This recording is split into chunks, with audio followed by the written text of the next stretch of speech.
Hello everyone, I am Ankur Mishra. Today's topic is Shear Center and the location of Shear Center.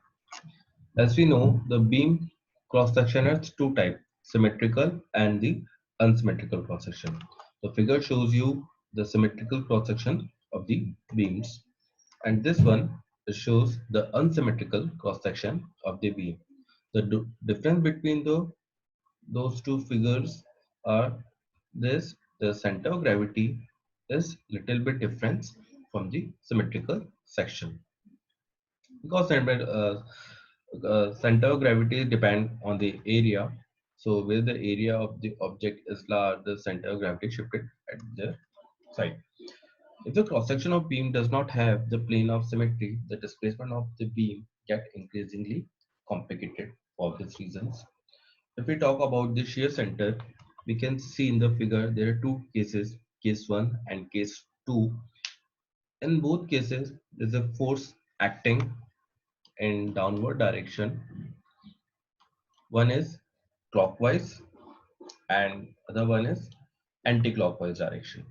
So, if we choose case 1, uh, due to anti-clockwise direction of load, the object try to rotate like this, and if we choose clockwise direction load, and so object try to rotate like this, and so in both cases object is rotating or displaced.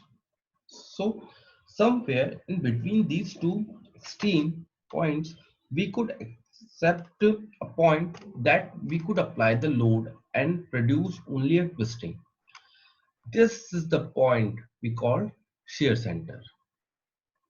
Okay, so if we can talk about this, the elastic, every elastic beam cross section has a point through which the transverse force may be applied so as to produce bending only. Okay, bending only with no torsion of the beam. The point is called shear center of the beam. Okay, the shear center for any transverse section of the beam is a point of intersection of the bending axis and the lane of transverse section. The shear center is also called center of twist. Location of shear center. Consider a channel section. Now we shall find the position of the plane through which the vertical load must act so to produce a simple bending moment with the x-axis as a natural axis. So it may be assumed that vertical shear force F is the F at this section is taken up by the web only. In the flange, there will be horizontal shear stresses. The web is the horizontal shear stresses, which is denoted by Q. Let us consider an element A, B, C, D.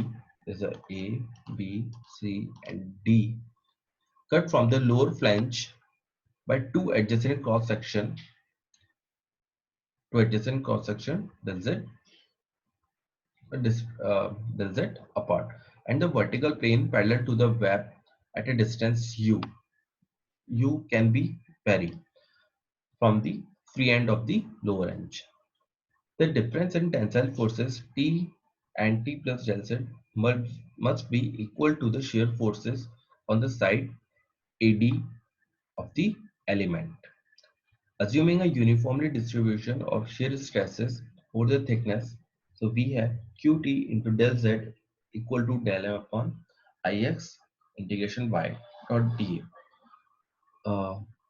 We know the bending equation. We have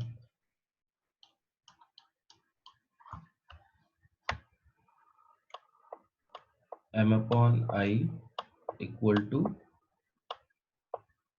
F upon Y.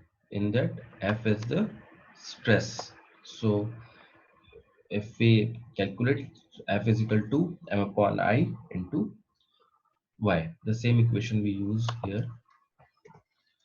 By solving this, we find Q is equal to FUH upon 2IX, where the U is the thickness of this section, and we see the Q is the proportional to U, and the maximum value of Q is given by when U equal to B. So Q is equal to FBH upon 2IX. At the junction of the flange and web at that position, the distribution of shear stress is very complicated. So the average, so we have to find the average shear stress. For this, first we put U is equal to 0, and for maximum put U is equal to B. B is the width of the complete channel section. So the average shear stress will be FBH upon 2IX. The longitudinal shear stress at the top and the bottom of the slab given by 4B square TH upon 4IX. The couple about the Z axis of these shear forces FB square H square T upon 4IX. Let us assume that the vertical force F act through point O, the shear center at a distance C from O on the center line of the web. Means the twisting of this section is avoided if, means twisting of this section avoided if the moment is, means shear force into C, means when the shear force act at some distance, the C is the distance of shear center.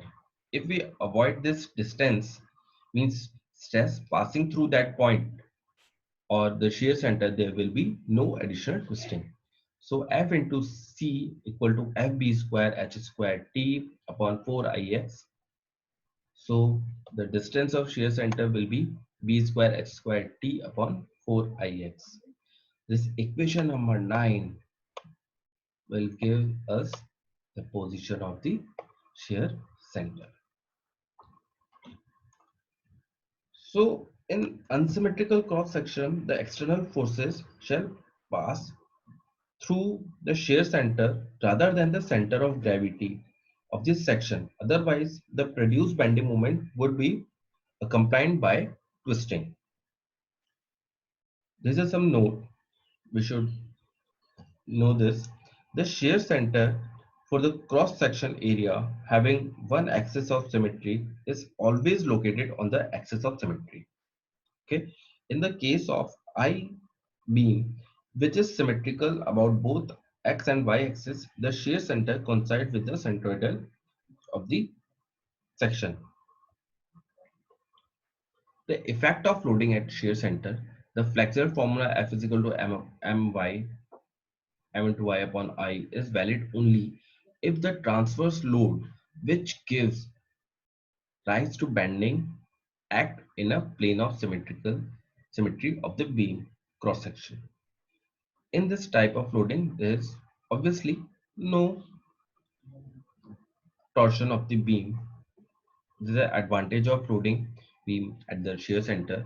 The path of any deflection is more obvious downward.